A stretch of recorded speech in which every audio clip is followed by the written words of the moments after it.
My name is Tim Neal, and I'm a residential realtor with eXp Realty. And my real name is Timothy. That's my legal name, but everybody calls me Tim. And then, as you'll hear later on in my story, how I came up with the tagline name that everybody calls me Real Deal. Oh, I love that. So I want to hear about that now. Like, tell me about your story. Tell me how you got from when you were growing up a little bit, just a little summary, key points from being a kid, how you grew up, and then how you got into the real estate industry and how you came up with your name. Well, actually, I grew up not too far from here, actually over in Maryland, over in Prince George's County. I was born and raised there. My family, a lot of my family's still there. And I grew up in a traditional household. You know, my father and mother both worked, and they, raised me to do what traditionally most families do. They tell you to go to school, get good grades, and most people tell them, go to college. But mine told me to get out.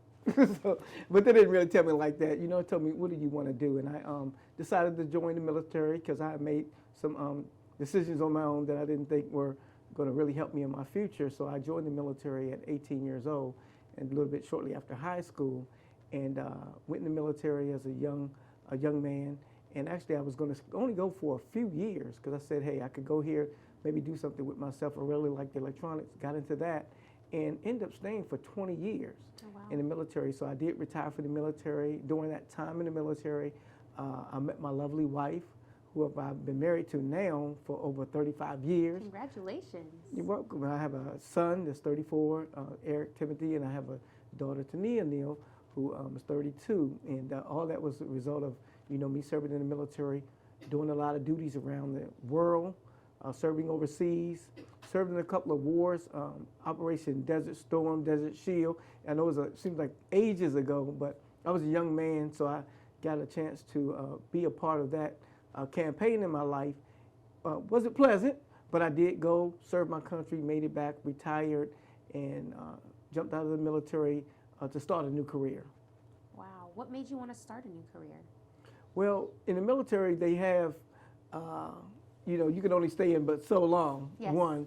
And so a lot of times, once we do 20 years, you're eligible for retirement. So a lot of times people want to decide what do they want to do when they grow up, okay? And so that was me. So I thought at the time, I want to work as a government contractor because typically many of us that served, it was an easy transition to go from what we were doing in the uniform to getting out and doing that in the civilian sector.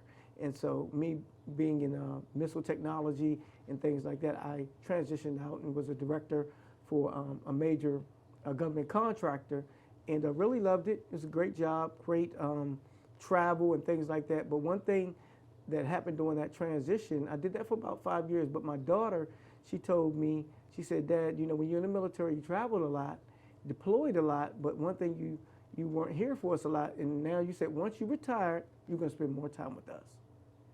But, so that really hit me. It kind of changed, because at first I thought, hey, I'm doing a good thing. I'm out here working. I'm traveling, type of job I had. Yeah. I would be in Japan.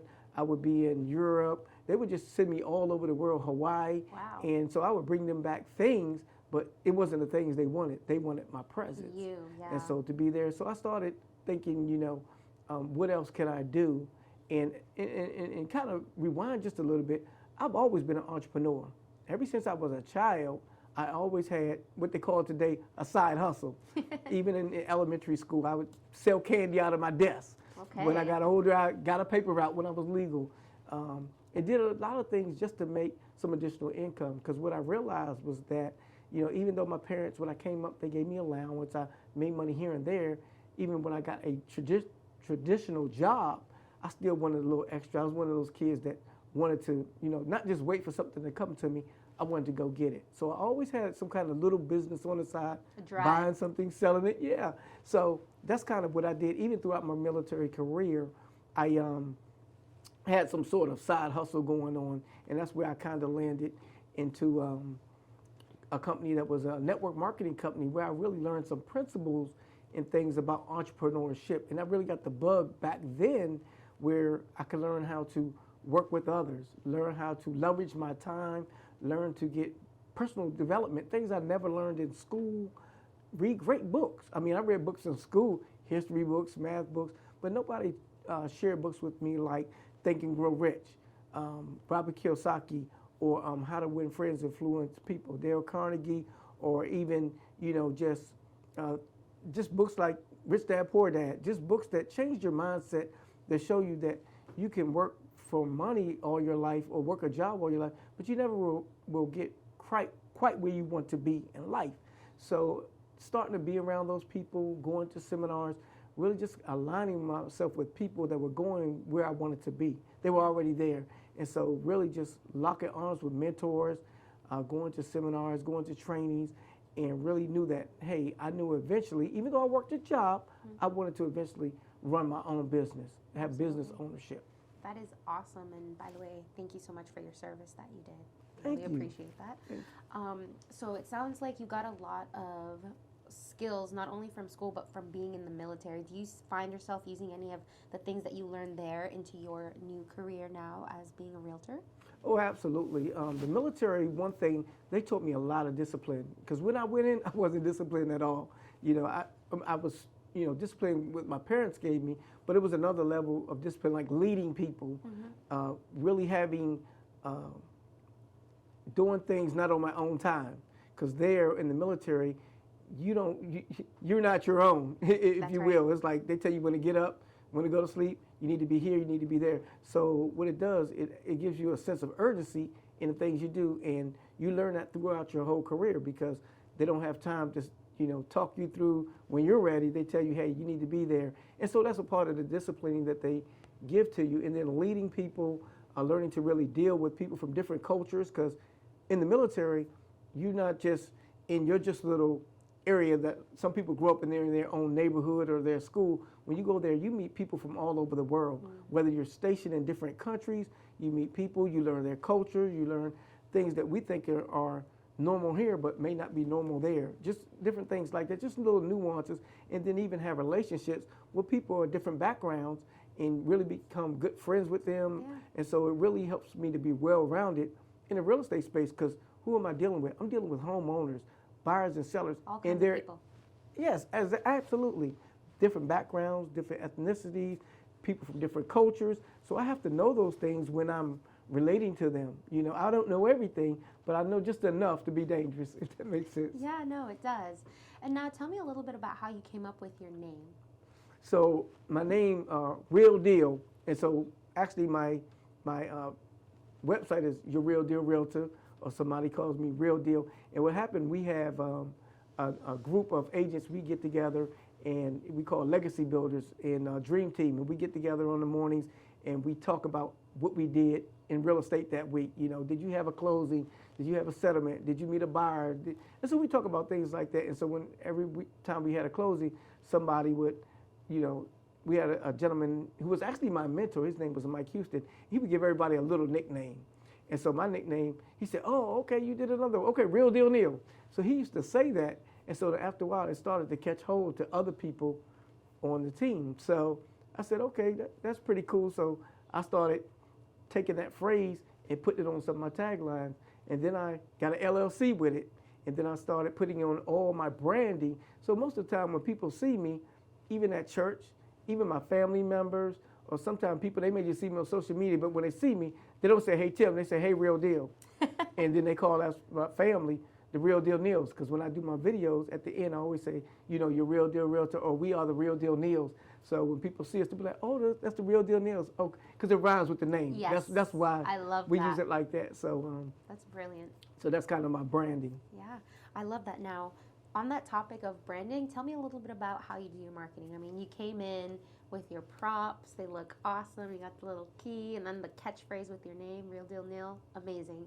What kind of videos are you doing online? What are you doing to get yourself out there for the people to see here? The main way is, one, I do a lot of marketing, like personal face-to-face. I'm a big networker. I actually run a network group in Woodbridge, Virginia. It's called the 212 Network, Okay. and I'm the chairman of that group. And so I like bringing people together. It's like a BNI. I used to be a part of a Business Network International, and I like meeting people face-to-face, sitting down, learning about their business, learning what they need, learning that I just can't assume that everybody, because he's an insurance guy, he does this type of insurance. That's right. Or, he just like me, a realtor, you can't just assume I only do residential or I do investing. So once you sit down and have conversations with people, get to know them, that's one way that I'm able to brand myself when people know me face to face personally. Do a lot of social media as well. Actually, I do the Facebook, the Twitter, LinkedIn, and I send out something just about every day with some kind of something with my branding on it, talking about the housing industry, maybe talking about family, or maybe there's a holiday or something coming up. And so I put those things out there whenever I'm doing selling a house, closing. Like I had a settlement actually today. Actually, it was at 2 o'clock, but I didn't have to be there. It was the virtual one. So normally I would have them take a picture with my realtor key, or maybe I have them do a short testimony, or I talk about the process even before we go to the house. I'm showing the house. We're changing the sign on the house. The house is under contract. The house is being sold. Or, we have an open house this week. So a lot of things like that to continue to put my name out there that I'm branding. And then along the way, if I have other things that are going on, like right now, I'm moving to another part of my business is helping in the solar industry, renewable energy. Oh, the solar panels, yeah. Yeah, so that's a great part of what I already do as a real estate agent. Now I'm helping the people to save money, got you in the house, but the energy bill's still going up. And the planet. Yeah, and the planet, yeah, and that's passionate about that, because guess what? Our younger generation is coming behind us, and we have to leave the planet better than how we're we've gonna done. leave it. Yeah. Yeah, so really passionate about that now as well. So I started putting that branding on my social media and things like that as well. So really I'm just trying to be well-rounded, that I'm not just a realtor, I'm not just solar, but I'm a family man. Yeah. Very involved in my church. I'm a minister at my church. Been in my church, thank you. Been there about 19 years, the church here been to, and very involved in ministry. Me, my wife, my son, he plays in the band. Yeah, he plays the saxophone. My daughter plays the, what is that thing? The cello? Flute? No. Violin? Violin. I'm looking at it, but I'm trying to say. When you did that, I was like, violin. Yeah, violin. She plays that. And I'm not musically inclined, but they are, thank God. It's passed on to them. So very involved in my church, involved in my community, and then also I'm a member on the board of Prince William County Association of Realtors. So I'm actually a board member, so sit in some meetings and kind of talk about some of the things that we're going to do to make it better for the realtor community, and then also our community as large as far as home affordability. Yeah, okay, that's awesome. You sound very busy. Got all kinds of things going on. A lot of things. Love that. Yeah. No. And then tell me a little bit about the industry right now as far as like rates. How is everything looking right now? Right now, rates are still kind of on the high side. I mean, if I'm looking at where it's been over the last like 5 years. But historically, it's not too far off of before we were in COVID. But a lot of people have seen the low rates, 2 and 3%. So now you say 6 and 7, 8%. It's like, oh my God. But when I bought my first house, it was like this. I think it was around 7%. And I just bought to affordability. I said, okay, I can only afford this. I would like $1 million house. I would like a mansion, but this is what I can afford. And then later on, I can, upgrade, start somewhere, build some equity, and then, rent it or be able to sell that, use the equity and upgrade. So it's always a great time to buy. I just ran into a gentleman a little while ago and went to go see my dad, and I ran into one of the, I think he was a maintenance guy, because my dad lives in a senior facility. And he said, "You're Melvin's son, right?" I said, "Yeah." He says, "You're a realtor, right?" I said, "Yes." He says, "Is it a good time to buy?" Because people telling me it's not. I said, "Man, it's always a great time to buy." And I gave him a couple of stories, about people that bought last year. Like I was telling you about the client that was closed today. Yeah. They bought a house last year for $800,000 in Fairfax. Brand new house, built it. They decided they wanted to move to Washington State. Put their house on the market for $900,000. They made $100,000 in less than 13 months. Wow. On the house. So it's always a great time to buy. Absolutely. No. And then what advice would you like to give to people who are considering moving anywhere around Maryland, Virginia, around our state, DC, as far as being a new homeowner? Like what should they be looking out for, or how will you help them transition into their new homes? Well, I know you always heard the phrase, cliche, is location, location, location. Really, where do they want to live? Because at the end of the day, they're going to have to make that travel back and forth. Great thing today, a lot of people do work from home. So sometimes people don't have to be confined to a certain area. But a lot of times people consider that. They consider what's their commute, especially if they have children. They don't want to be too far away from something happens they have to go pick up their child, it's a snow day or something goes on, that they have to drive an hour to get home to pick them up from childcare, because that right there could cause you a lot of stress sitting in traffic for an hour or two Yes. back and forth. So the house may be great and have everything that you need, but if that commute is going back and forth, too many people will say, hey, they want to move in a couple of years because of just that kind of stress. So really just first listen to them, find out what they're looking for, get all parties together. If it's the wife, the husband, the children, the pets, whoever, we get everybody together to see what they want. And then I try to customize that search to get what they need. If it's the schools that's important to them, if it's the neighborhood, if it's the commute, if it's a certain type of house. They may want to live in a rural area instead of living within the city limits. So whatever they're looking for, we sit down and do a buyer's consultation, first of all, and say, and we have a questionnaire that we go down so they can kind of put in their want list. Yes. What do they need to have? What do they want to have? And what can they live with? And I tell people like this, we're going to start looking at homes, and unless we build it from the ground up, new construction, and that's definitely an option. We can probably take you to a community to get exactly what you want. May not be in the ideal location, but we can try. And once we start looking, I always tell people the 80-20 rule kind of applies, because if a couple of people are looking, somebody may see something, they really like this. They like the big closet. Somebody else likes the man cave. Somebody else likes the big kitchen. The kids like the backyard. Somebody else likes the proximity to, So-and-so. stores or something. So we can't get everything in there sometimes, but if we can get pretty close, then people can say, hey, you know what? I can live with that. And I know you probably seen those home shows where they go back and forth, and then they pick the 3 houses, and then sometimes the one they pick, you like, I wouldn't have picked that for you. Yeah. But, you just got to put it out there, and they will let you know which one they want.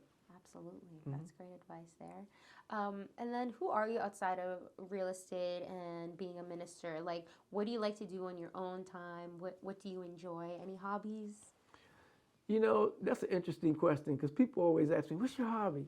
And I'm not going to say I don't have one, but I like family time. Okay. Me and my family, when I'm not doing anything, I say, let's get in the car. Let's just go to the park. Let's go to Great Falls. Let's go down to the Potomac. Let's go drive go-karts. Let's go do some adventurous stuff. I'm kind of like, I like to do stuff outside, or even if we go walk to the mall or go window shopping or go look at houses and things like that. That's kind of like the things I like. It's like building memories. Or we go on trips all the time. We do a lot of trips throughout the year. We go to like Virginia Beach. We go down to Florida. We've been twice this year already. Nice. Florida. We just came off a cruise a couple of weeks ago. Oh, Finally took my kids on their first cruise to the Bahamas. Nice. 7-day cruise. It was amazing. And then we went on another cruise before that last year. We went to the Bahamas too. But this last trip was a lot longer. But I like doing things like that. I do have golf clubs. I only golf once a year when my church has a golf classic. So I brushed those off, and we have one coming up this year. So I do that. But I don't really have one of those things where I just do every week. Some people go bowling. Some people play baseball, basketball, sports, and things like that. I really like just being kind of family oriented. No, I love that. And through that, you can also, like, I know you're like, it's not a particular hobby, but I'd say it is, because whatever your kids want to do, that's your hobby too. Like, hey, Dad, let's go to a park. Let's go play, like, catch some balls or some basketball, something like that. Yeah. You just want to build memories and have good memories with them and them of you. So I think that's really important. That's awesome. Because I'm a little older, but I'm still a big kid. When we went on our trip to Bahamas, they had a water slide, and they said it's the tallest water slide in North America. Not that that's North America, but that's what they say. Yes. And it was like 300 feet. I don't know how tall it was, but anyway, it took me a long time to get to the top. And I conquered my fear. I didn't want to do it, but I didn't want to, I wouldn't say punk out. And so I went, so I did get on it. Was it fun? It was so much fun. I would be scared, but then I'd be like, okay, that was fun, but scary. That was fun. I got on the ones that were a little lower after that. But okay. I like doing things like that. I'm still kind of a kid at heart, although my body says, hey, you need to slow down for you. So. No, I love that. It's good to keep that kid at heart, It helps you go. Like, even if your body's like, no, but your mind and everything, I love it. Mm-hmm. And now, where do you see yourself in the next 5 years? As a person or with your business? What do you see for yourself? Retirement. Okay. And when I mean retirement, I don't think I will ever just stop working, but really kind of that day-to-day going out, grind.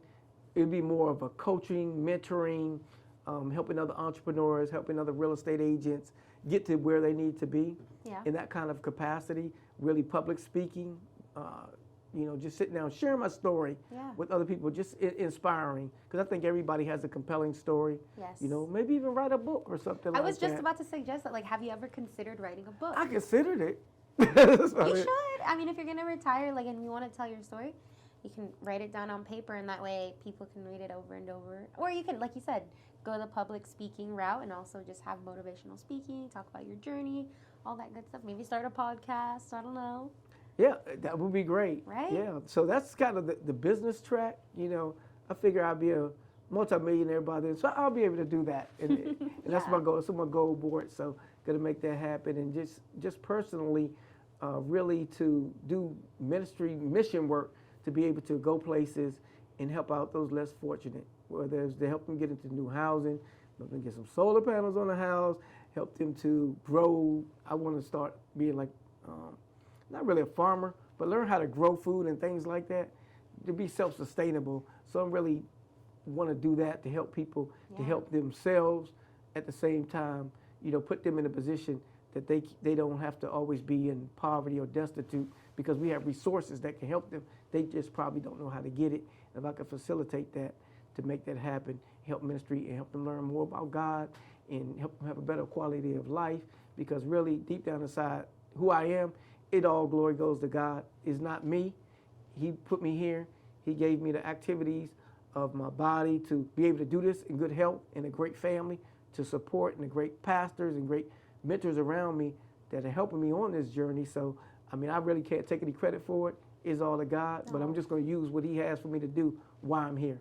That is beautiful. I love that you're all about giving back to the community and helping the planet with the solar panels. And I think it is so important to help those less fortunate to actually learn how to crop and grow their own fruits and vegetables and be self-sustainable, like you said. I think that's such a powerful tool to have in life. Even for us today, there's something to be said about how much we can learn about cultivating and growing our own vegetables, and just learning about that we are able to also sustain ourselves, and we don't always have to rely on a big grocery store or Amazon Fresh or things like that. We're able to do that, right? And it'll last longer too. That's right. That's right.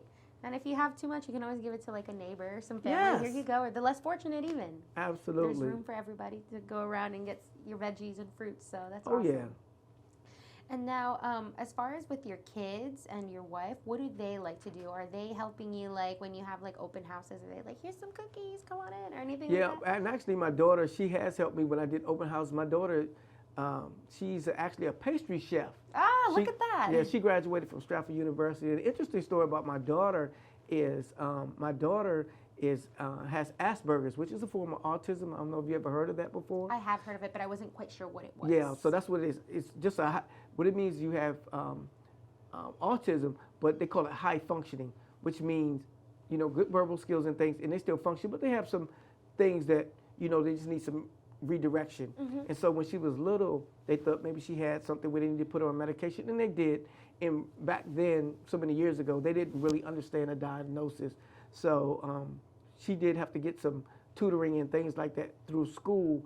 And they thought maybe she wouldn't be able to graduate school, but she graduated high school with honors, and so that was awesome. And then she did, we wanted her to go off to college, and she really wanted to. She's an awesome artist, and also she sculpts clay. Wow. And so we wanted to put her in art school, but the things they wanted her to do there, it was too, I would say, pigeonholed, that she didn't want to take away from her creativity. Yeah. So we ended up putting her in baking and pastry arts, and she did amazing in that course, because when she first started, she did have some challenges. I had just started in real estate, and what ended up happening, she had a kind of a situation at the school where they thought maybe her being around sharp knives and things, and kind of the risky tools, they thought that maybe this may not be a good field for her. Maybe she should get into math or psychology or something different.